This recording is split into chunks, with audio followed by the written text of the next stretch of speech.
Girl meets boy. Derek Strange. Donna's story. My story starts in late July. It was July 21st, I think. It was the first day of our holiday, a hot July day. I stood in the sun and looked at the sea. It was 11 o'clock in the morning. I was on the boat at Portsmouth with my mother and father and my sister, Louise. Sea birds played near our big boat and the small boats near us on the sea. I started to look at the people with us on our boat. They all watched the seabirds and talked and laughed. They were all happy on the first day of their holiday too. And suddenly there he was, this tall, quiet boy in a blue and white shirt. He was really good looking. I'll always remember the first time I saw him. He didn't see me then. He was with some friends. One of the boys was his brother, I think. They had the same blue eyes, the same mouth and nose, nearly the same hair. His brother and one of the boys with him tried to catch the sea birds and he smiled at them. Then they came and stood near us, and they talked about the small boats on the sea. I watched him over Louise's head all the time. His brother and his friends made a lot of noise, but he was quiet and didn't talk a lot.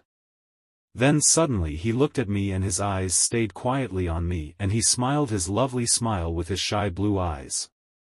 The people near me on the boat, the sun, the sea, the birds, the noise of his friends, time, it all stopped. At that moment there was only him and me and him. Him and his smile for me. Only the two of us. Slowly, very slowly, the boat started to move away, across the water to Spain. It takes a day and a night on the boat from Portsmouth to Santander, in Spain. A day and a night together, on the same boat with him. We'll be on this boat for a day and a night. Perhaps I can talk to him before we arrive there. Perhaps I'll see him again this evening. It was a big new boat with cafes, shops, a cinema and a disco. In the evening Louise and one went to the disco together. We had a Coke and listened to the music and watched the dancers. But he wasn't there. Then suddenly a tall boy in a black and white shirt came in, it was him. He was with a friend. They stopped and looked slowly at all the people in the disco. It was dark in there and he stood and looked for a long time. He's looking for me. He wants to see me. Then he saw me and he smiled a big, friendly smile. I wanted to stand up and sing and dance with him. He came across the room and stopped near our table and he asked me to dance. Suddenly he wasn't shy with me. We danced together for a long time after that. Do you want to dance? But then I looked up, and there was a second tall boy in a blue and white shirt at the door of the disco, with the same eyes and the same mouth, and nearly the same hair.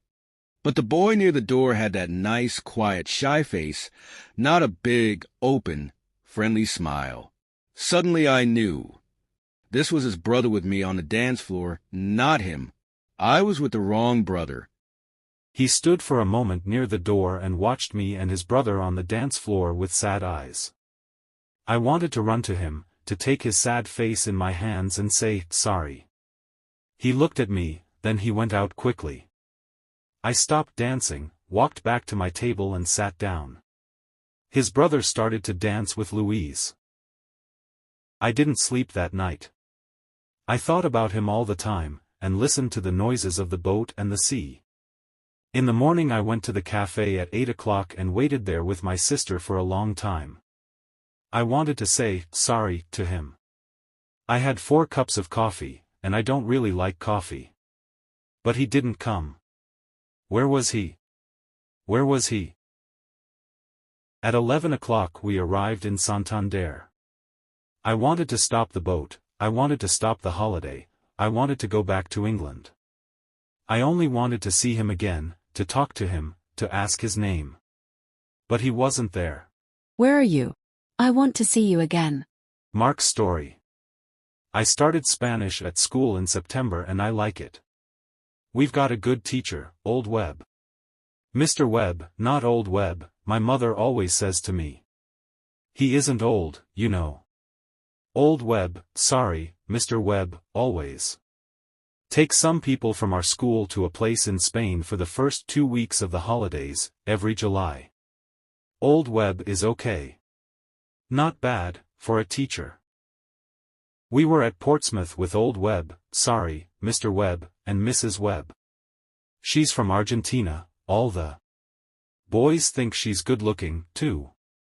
There were 6 of us with the Webbs, Harry Potts and his sister Sonia, Nick Atkins, he's a good friend, Sue Bellamy, she's clever, my brother Dave and me, we're 14 and we're good friends too, usually. There were hundreds of people on the boat. It was hot in the sun, a lovely day.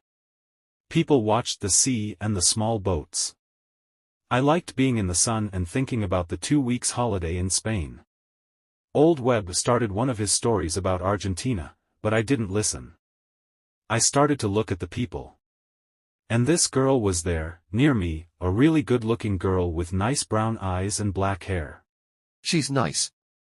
And she's looking at me? I'm really shy and I'm not very good with girls. I didn't talk to her then, but I watched her with her sister and her mother and father. Then they walked away and she smiled at me for a moment before they went. My brother Dave saw her, and he laughed quietly at my red face. Hey! She's smiling at you, and you're all red in the face, you're in love. Hey man! You're in love.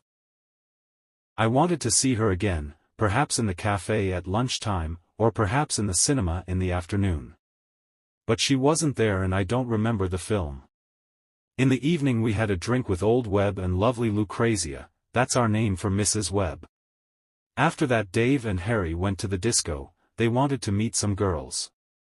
I don't like dancing, but I went to the disco later, I wanted to see her again, the lovely girl with the dancing brown eyes and the nice smile. It was dark in the disco, and I stood near the door and watched the dancers.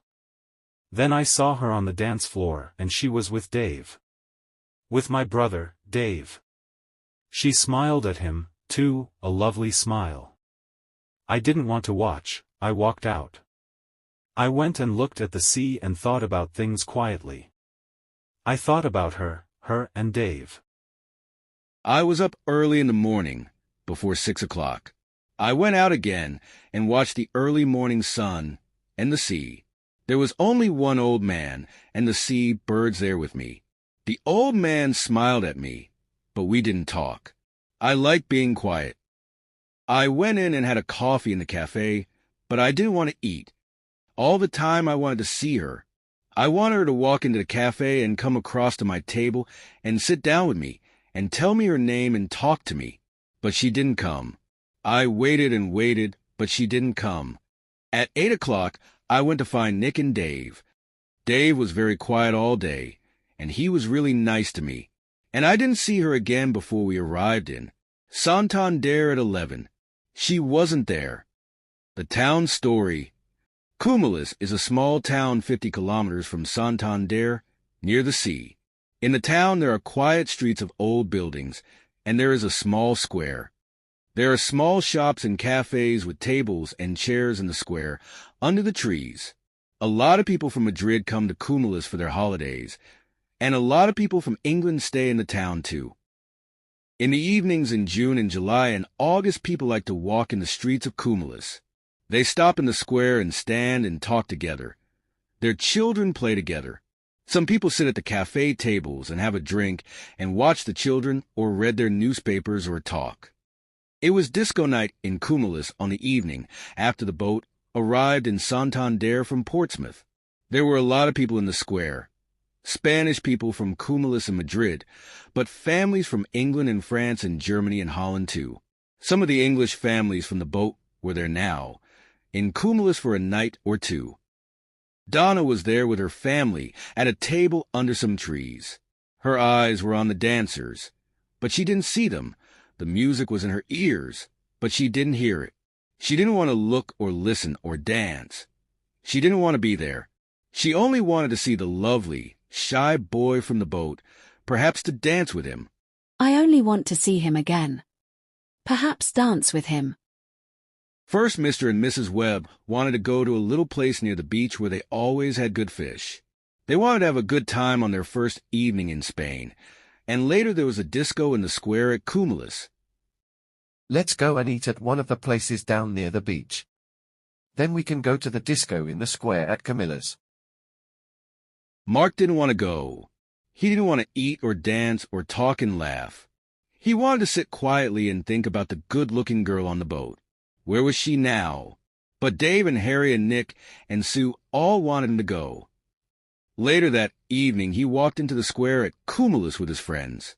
They found a table at one of the cafes, and they all sat down.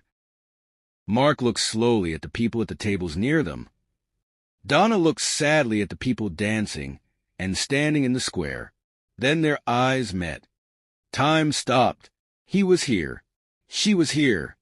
He smiled at her with his nice blue eyes. She smiled back at him with her dark brown eyes. Suddenly he wasn't shy.